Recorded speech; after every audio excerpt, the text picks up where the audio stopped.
Hi everyone, it's Lynn from Finds of Yesterday. Today we're talking online auctions. So if you never participated in an online auction before, this might help you get started. Don't feel intimidated by them. They're pretty self-explanatory, but this is just going to cover some of the different types that there are and different things to look for and what to buy and what not to buy. That's what we're going to discuss today. So let's just get started. The different types of auctions, you could go to an in-person auction, which is usually a local auction for you, and there are all sorts like farm equipment, there's estate auctions, auto auctions, coin auctions. The estate auctions are usually the ones I participate in, and they usually have the auctioneer has pulled all the stuff from the person's house out onto trailers, and you have local people show up and everybody's bidding against each other, which is a lot of fun. I enjoy doing it, but they have anything from household goods to furniture to appliances to just about everything you find in a house. And that's where I tend to find most of my good deals. I'll buy stuff for $1. I think the lowest bids they're now accepting is $2.50. So, but sometimes they'll lot things together and you can end up getting things for $1. Uh, the the collectible type of auctions, you tend to get a lot more collectors there and resellers, and things go up a little bit, but you can still find really good deals at them. And a lot of times it's better than buying online because you get a regional, United States wide of people that are actually bidding on the same item. So local auctions, you only may have 20 or 25 people there and only 10 people want it or 2 people want it. You never know. So that's why local auctions are fun. But online auctions are what we're discussing today, and it's kind of a spin-off of the in-person auctions because of the pandemic that's going on right now. Everybody wants to stay separated from each other, so they've put all of their estate sales that would be normally going on right now online. So on our online auctions, you're still going to find your vintage estate sales. Like older people that have passed away usually have a lot of vintage stuff, and they will take each item and put it on online, and you bid on it per item. But then you also have other places, like recently I went to an online auction. I say I went to it, it was online obviously, and it was lots of stuff. Like one lot included 100 items, everything on the shelves plus the shelves. So you had to take the shelves. And I only wanted the small stuff because I'm an eBay shipper and I need to ship small stuff, not shelving units. So that was the one downfall to it, but I still came away with a lot of stuff, which we'll show later. And let's see, then you can still do anything in your niche. Like if you're somebody that specializes in tools, you could find tool auctions, or the other types of online auctions might include Amazon returns or Walmart returns. And them type of things you got to be careful with because just like I just said, they're returns. The person bought it and returned it for some reason. Now you can find brand new stuff that is unbroken, but you also are going to find a lot of things that are broken or missing parts, or that person just returned it for some silly reason, like they kept a lid out of it. So it might be missing a lid, but everything else in the package is fine, but it's missing the lid. So you got to be careful on the Amazon returns. And one of the places you can get started is auctionzip.com. All you do is put in your zip code and it'll bring up auctions in your area. I actually have an auction company right outside of town that I've used, and I've also gone to Auction Zip, and there's a couple other ones. One's called bidfta.com and fasttrackauctions.com. Them are some of the other ones. But I think a lot of them advertise on the auctionzip.com as well. And you can sign up for your, like if you have local auctioneers, you can sign up through their websites and they will send you notices when upcoming auctions are coming. Or if they're doing online auctions right now, you can also do that. Some of the rules that you really need to know about these online auctions is if it's a more of a local auction, they will give you preview days. So say a week before the actual auction starts online, they will allow you to come to their facility and look at each individual item. I highly suggest that you do this if you're local, because they only take 1 to 3 pictures that they put on their online site. So you can actually go and pick the item up and look at it and make sure it's not broke, or if it has a big stain on the back or scratch or whatever you're looking at. So you might want to take advantage of their preview days. And a lot of them, you need to read through the rules, because a lot of them have premiums of 15% to 20%. And that usually includes a credit card fee. So they, as soon as the auction's over with, they'll charge your credit card for the full amount of whatever items you bought. And that includes that buyer's premium, they call it. So make sure you've read through the rules and know what you're paying. That buyer's premium is on top of the price you bid. If the item goes for $10, you're paying $10 plus the buyer's premium of 15 to 20%. So just be aware of that. And if you're not local, they may ship.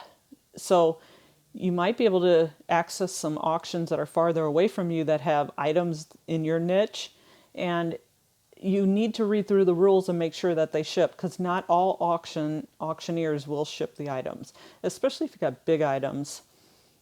Just double check that, and you probably will be paying the shipping charge. Some of them, I know one that I saw will offer free shipping if you've spent over $50. So that's something you need to pay attention to as well. And you need to make sure you know what you're buying, like especially when you do the lots that include 100, 150 items, like the shelving units, like I said. So you've got to be prepared to take it. They will try to force you to take it. This has happened to me, and I just didn't have any more room left. I had 5 vehicles full of stuff, and I needed to get home, and I lived about 40 minutes away, and I did not want to go back with all my helpers. So I didn't pick up some of the shelving units, and they called me the next day and insisted I come and get them. So that's one thing you want to make sure of when you're buying.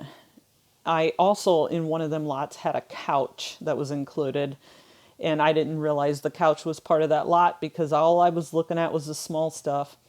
And they insisted I take the couch, and the couch was on a second level. So I had to recruit some help to come and haul that down the steps. And they were narrow steps, and it was a big, heavy couch.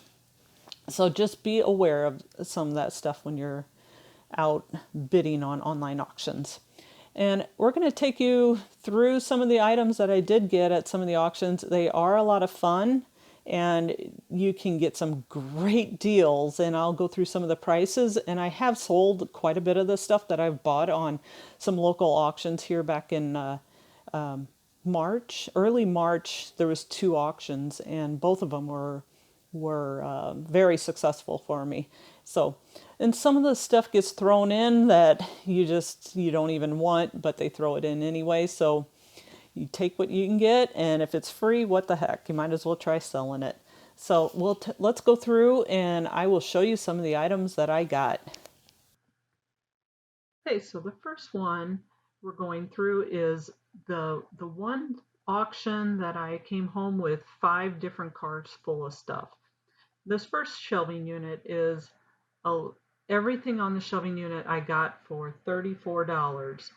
And I'm showing you here a Chanel perfume. There's actually 2 Chanel perfumes in there that I ended up selling right away. And here's a Kate Spade teapot that's sold.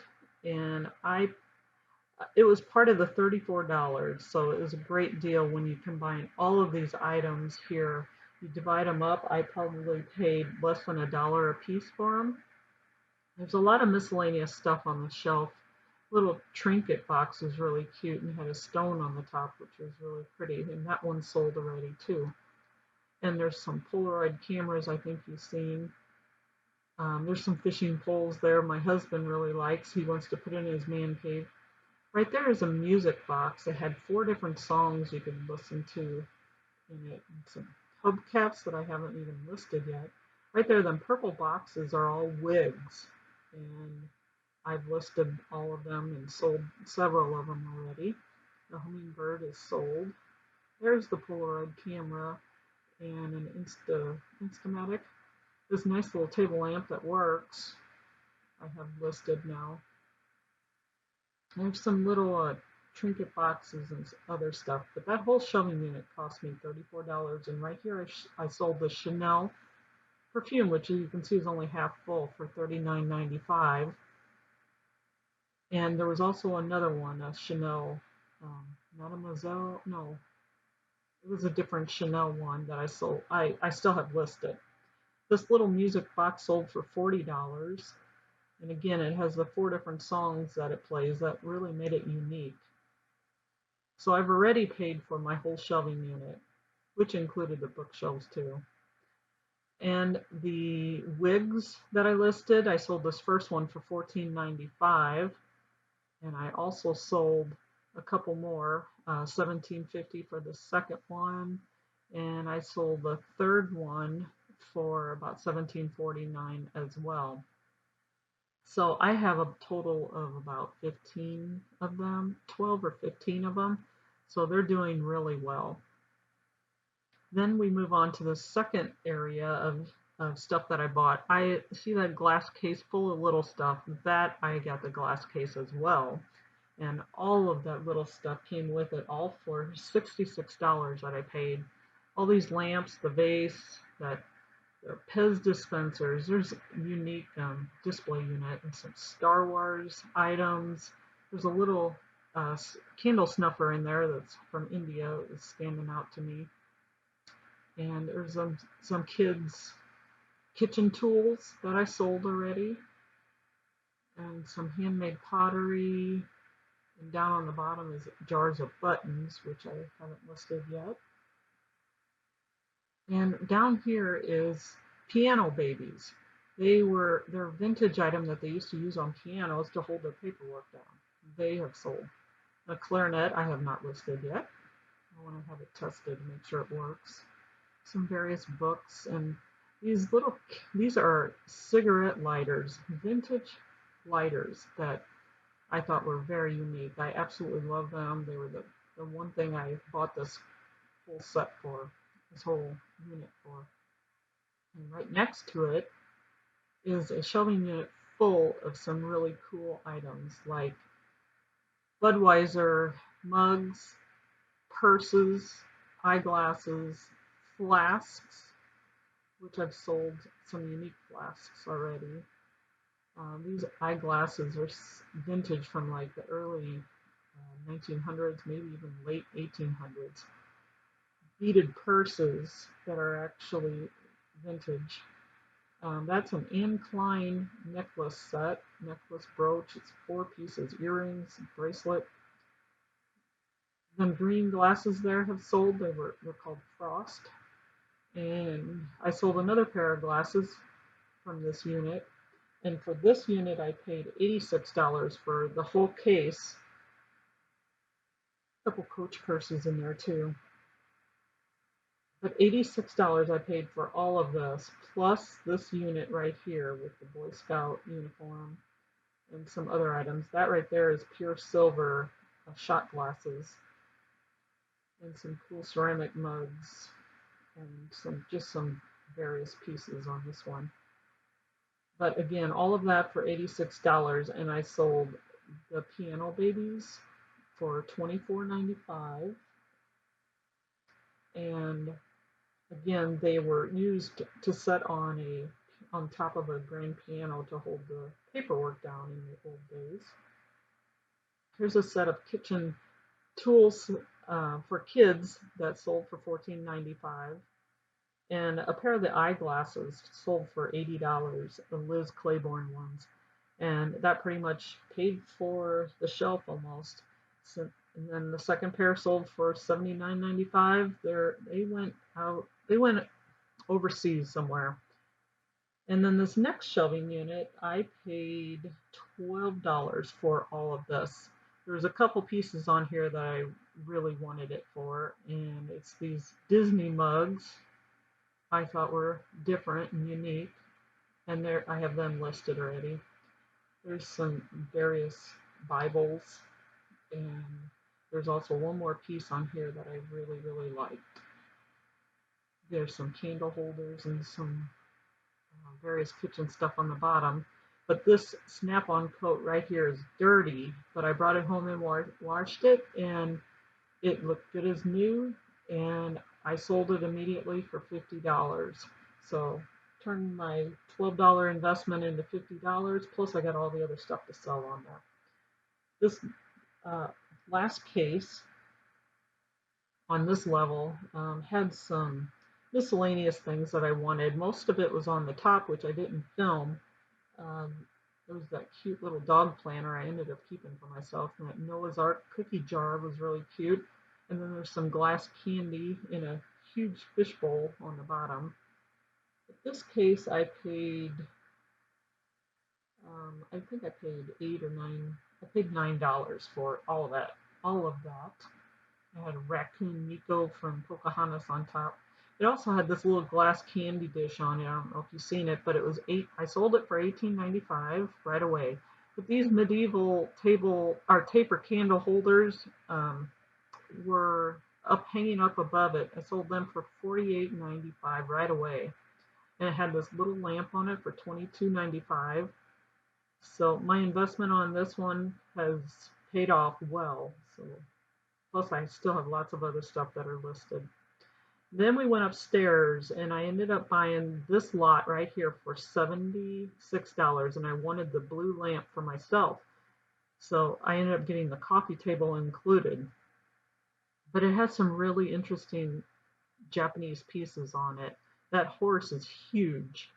And there's a Murano ashtray on there too. It's hard to see. But it came with this couch, which I didn't realize until after the auction was over with. And all these pillows.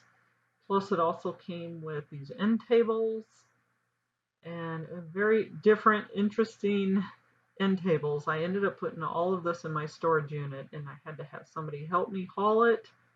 It was not easy. But this Coffin little burner incense holder sold right away for $26.50, so I got a third of my money back out of that one already.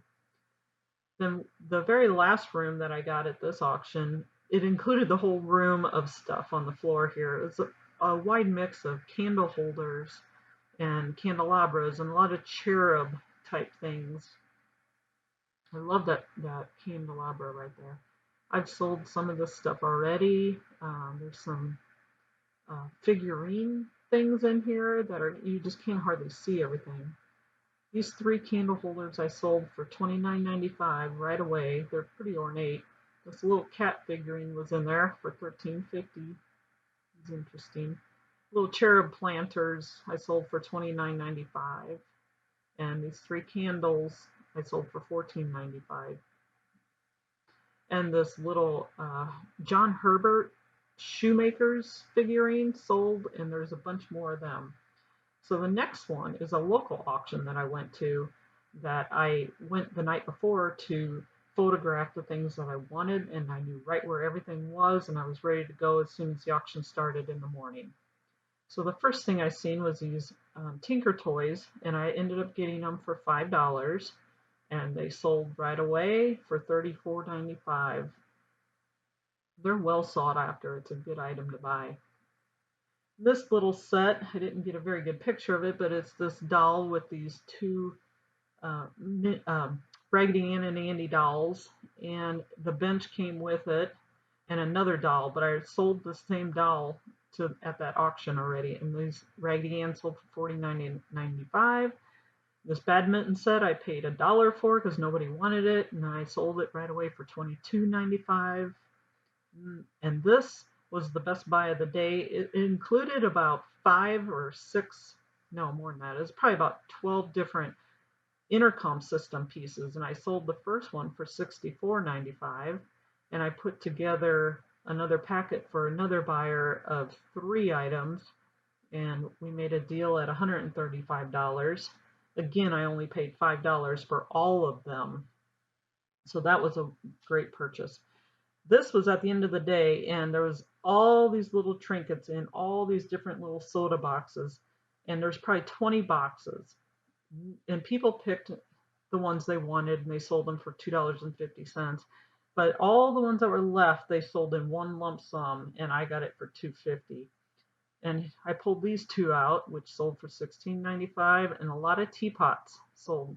$14.95 for this Mother Goose, $13.50 for this teapot, and I still have a lot of other various teapots left, and $14.85 for this handmade one.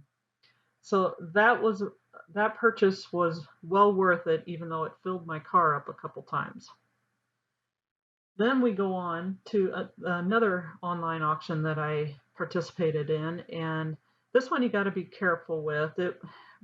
I did not do a previewing on the items.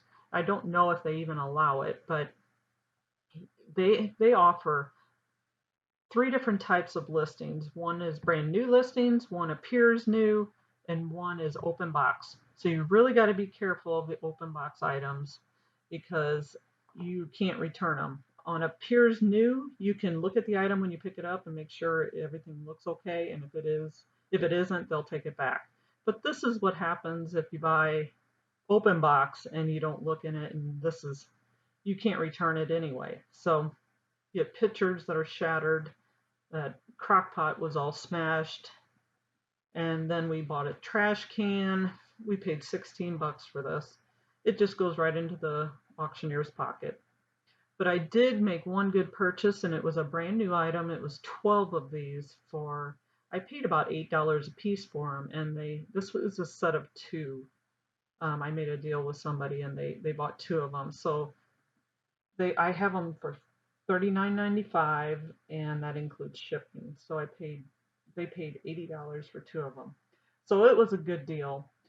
And that is the gist of the online auctions that I've participated in this year, and they are a good thing to look into. You just have to read the rules and know that you're paying premiums, and be careful of what you're purchasing. And that's about it. If you enjoyed this or you got anything out of this video, please like and subscribe. Thank you for joining me.